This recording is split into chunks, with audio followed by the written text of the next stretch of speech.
in one way, but in another way, it's 25,000 souls that if I can solve it, we're not spending money like Biden did. He gave $350 billion away. I make everyone pay. And the United Nations, they're a little bit involved, but if you take a look at what's happening, the countries of Europe are paying us for the weapons.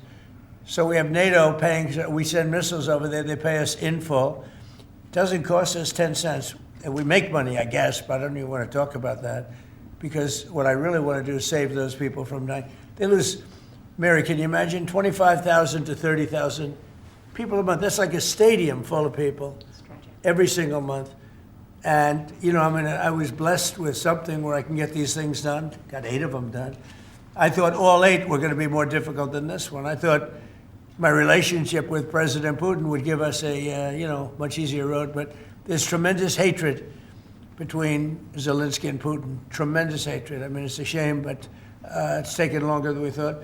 I did call up President Putin, and he's agreed. He's put it out too. They have the same cold wave that we do. Maybe different because it's pretty far away, but it's the equivalent.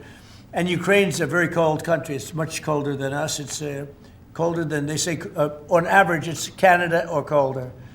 And on top of that, they have a tremendous cold wave.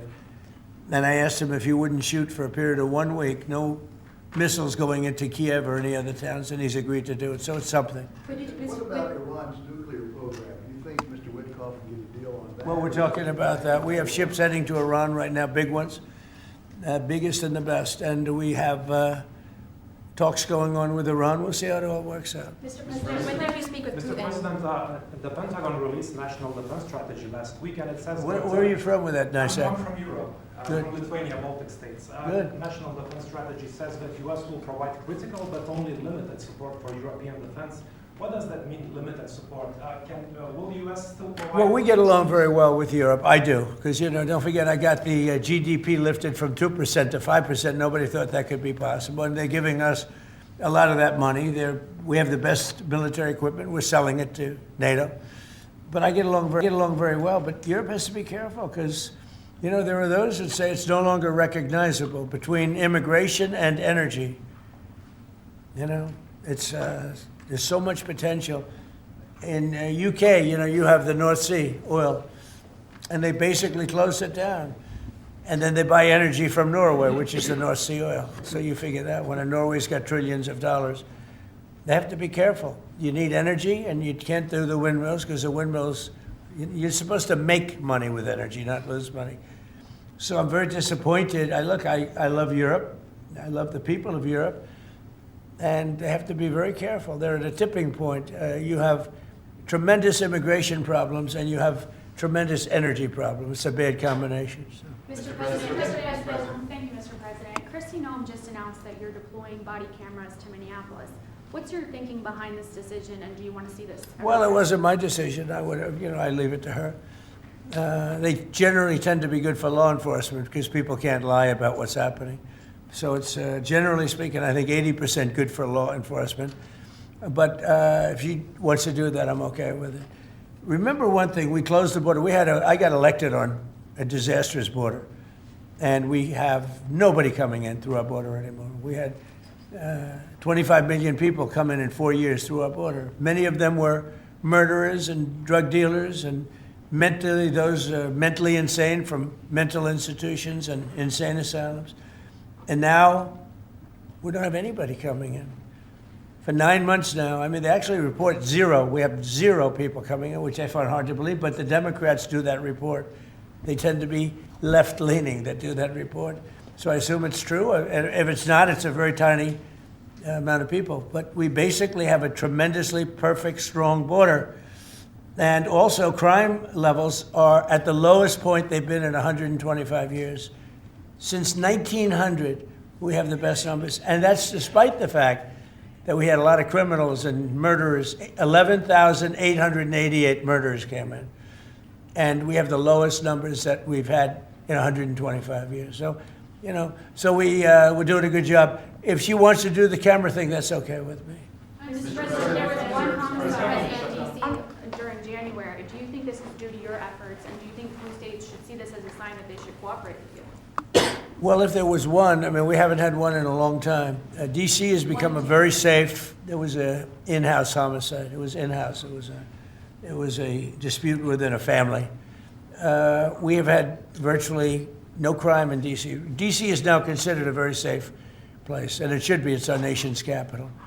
And we sent in the soldiers. I read the Washington Post this week, and it was incredible. They were trying to determine how did we get so low numbers? The low numbers in DC because we have very little crime, if any. And they talked about everything except for the fact that we put our National Guard and great soldiers inside our city. They didn't want to mention that. It's how dishonest. Because if we didn't do that, you'd have tremendous crime in DC. And I get thanked every single day by people that work in the White House. People, young ladies, men, they come up, thank you, sir, for making DC so safe. They walk to work now. A year and a half ago, they wouldn't have walked to work. They would have been killed or mugged or something would have happened to them. So it's, it's a great honor, but you got to read the story in the Washington Post. They do it. Crime is way down in DC. Now, what's the reason for it? The reason for it is we have very big, strong, good-looking soldiers standing around. And I think they make the place look better. But this is our capital, and we have a very safe capital. We had a very dangerous capital before. Yeah, please. Sir, yesterday you said you were speaking to people about Cuba to reach an agreement. What sort of agreement are you hoping to reach? Is that with the Cuban government? Well, it's a failed nation now, and they're not getting any money from Venezuela, and they're not getting any money from anywhere. It's a failed nation. Mexico is going to cease sending them oil. So I'd like to take care of the people that are here from Cuba. You know, we have many people that came from Cuba that were thrown out of Cuba or that fled Cuba. They came over on rafts. They went through shark-infested waters. I don't know how they did it. And that was many years ago. Many would like to go back. Many would like to at least visit their relatives. And I think we're at a pretty close point. We are dealing with the Cuban leaders right now. Mr. President, the Wall Street Journal reported that the royal family of Abu Dhabi invested hundreds of millions of dollars in your World Liberty Financial. Can you explain why you decided to take that investment? Was that a transaction? Well, I don't know about it. I know that crypto is a big thing, and they like it. A lot of people like it. The people behind me like it.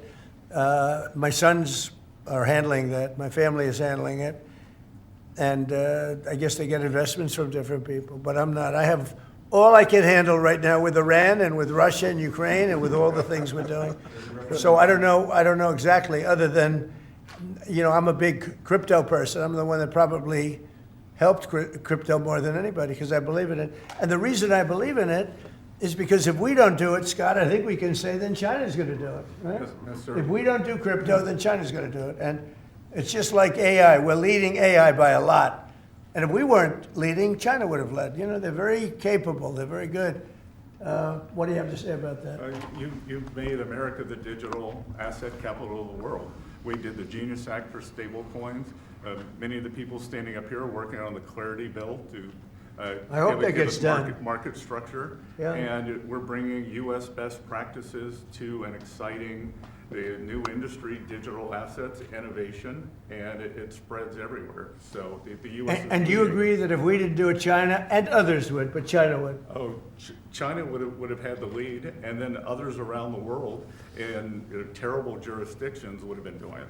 And on Iran, sir, can you say what your threshold of military action is? Well, I can't tell you what I'm going to do because right now, we have a tremendous force going there, just like we did in Venezuela, even bigger.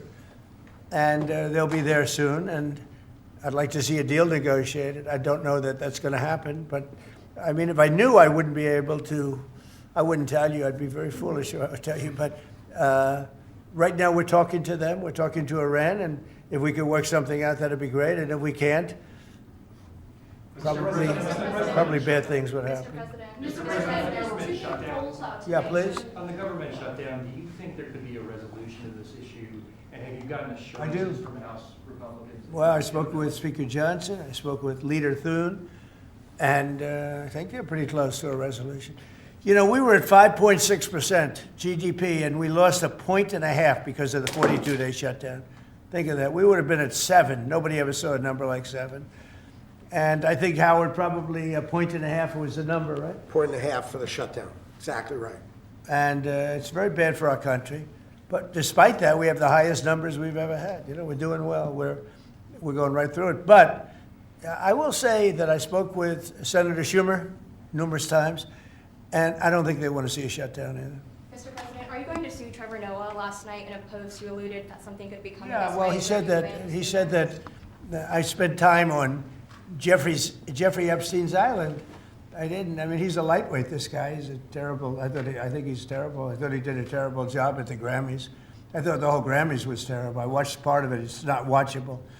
But he was a lousy host. I'd say not as bad as Jimmy Kimmel, but pretty close. And no, he made a statement about me and Jeffrey Epstein. I have nothing to do with that. I have nothing to do with Jeffrey Epstein. And in fact, if you look at the DOJ, they announced, they released 3 million pages. It's like this is all they're supposed to be doing. And frankly, the DOJ, I think, should just say, we have other things to do, because that whole thing has turned out, I mean, other than Bill Clinton and, Bill Gates and lots of people that there are a lot of questions about it, but nothing on me.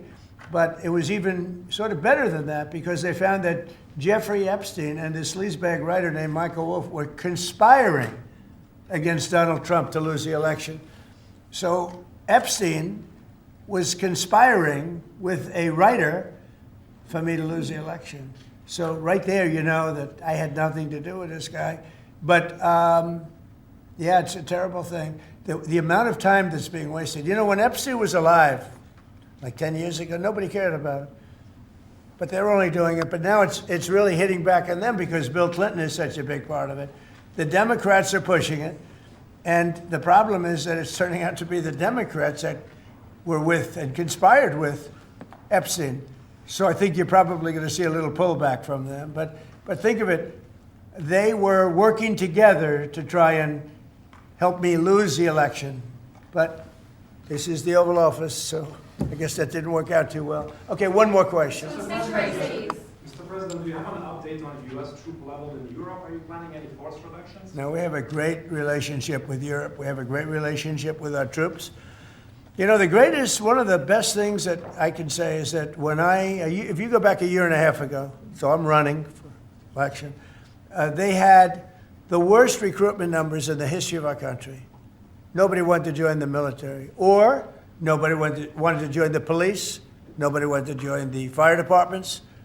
We couldn't get anybody to be a proud member of our country. And now, Doug, as I told you before, now we have the best recruiting numbers that we've ever had in our military. Army, Navy, Air Force, Marines, Space Force we love, and Coast Guard. I love the Space Force, it's doing great. But now we have waiting lists on everybody wants to join. You know why? Because people are proud of our country, because our country is doing great. I think Mary can say the same thing. You had lots of people not working so well, and now you just wish you could get them in faster. I know that it's hard to get them. Yeah, we continue to bring people in and have training programs. We're Right. investing in the U.S. Training workforce. people. Yes. But 2 years ago, you didn't see anything like this. It's amazing what's happened. So we have the number one, in the history of our country, we've never had more people that want to join our armed forces than we do right now. And a year and a half ago, nobody wanted to join. They were embarrassed by our country. They were embarrassed by our leadership. And now they're proud of our country, and they're very proud of our leadership, and a lot of the leadership is right behind me. Thank you very much, everybody. Thank you, press. Thank you, press. Thank you. अमरीकी सनतों के लिए अहम मादनियात का strategic ज़ख़ीरा कायम करने का फैसला किया है। सदर ट्रंप ने कहा अमरीकी बैंक $12 अरब की सरमायाकारी करेंगे। यूक्रेन और रूस के दरमियान जंग रुकवाने के लिए काम कर रहे हैं। हमारा बड़ा बहरी बेड़ा ईरान की जानिब गामजन है। ईरान के साथ मुज़ाकरात जारी हैं। अमरीकी सरहदें महफूज बना दें, अब कोई गैर कानूनी तरीके से नहीं आ रहा। और उन्होंने कहा कि एप्स्टीन स्कैंडल से कोई लेना देना नहीं है। रूस यूक्रेन जंग में अच्छी खबर मुतवक्के है। यूरोप के साथ अमेरिका के ताल्लुकात बेहतरीन हैं। अमेरिकी सदर ने कहा है अमेरिकी सनतों के लिए अहम मादनियात का स्ट्रेटेजिक ज़ख़ीरा कायम करने का फैसला किया है। अमेरिकी बैंक $12 अरब की सरमायाकारी करेंगे। यूक्रेन और रूस के दरमियान जंग रुकवाने के लिए काम कर रहे हैं। अमेरिकी सदर ने मजीद कहा हमारा बड़ा बहरी बेड़ा ईरान की जानिब गामजन है। ईरान के साथ मुज़ाकरात जारी हैं। अमेरिकी सरहदें महफूज बना दी, अब कोई गैर कानूनी तरीके से नहीं आ रहा। और उन्होंने ये भी कहा कि मेरा एप्स्टेन स्कैंडल से कोई लेना देना नहीं है। रूस यूक्रेन जंग में अच्छी खबर मुतवक्के है। रूस के साथ अमेरिका के ताल्लुकात बेहतरीन हैं, उन्होंने ऐसा भी कहा है। अमेरिकी सदर गुफ्तगू कर रहे थे, उन्होंने कहा कि अमेरिकी सनतों के लिए अहम मादनियात का स्ट्रेटेजिक ज़ख़ीरा कायम करने का फैसला किया है।